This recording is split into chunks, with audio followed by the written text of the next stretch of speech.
విద్యా వినయ సంపన్నే బ్రాహ్మణే గవిహస్తిని సునిచైవ స్వపాకేచ పండితాః సమదర్శినః. మిత్రమా, నీ హృదయ కమలంలో జ్ఞానామృతం ఊటలాగా ప్రవహించాలి. కరుణా నిధివై నీ ముఖార విందం శోభించాలి.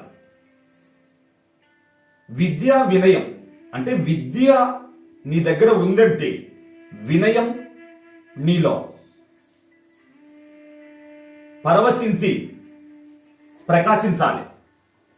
వినయం లేని విద్య దయ్యం, వినయం గల విద్య దైవం. కనుకనే విద్యార్థికి వినయం ఉత్తమ భూషణం. వాగ్భూషణం భూషణం. ఈ ప్రపంచంలో అన్ని భూషణాల కంటే ఉత్తమమైంది వాగ్భూషణం.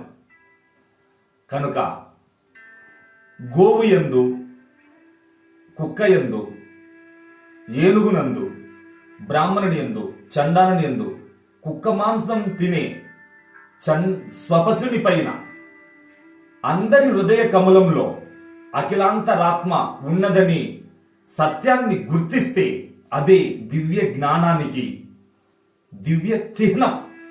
జై భారత్ మాత.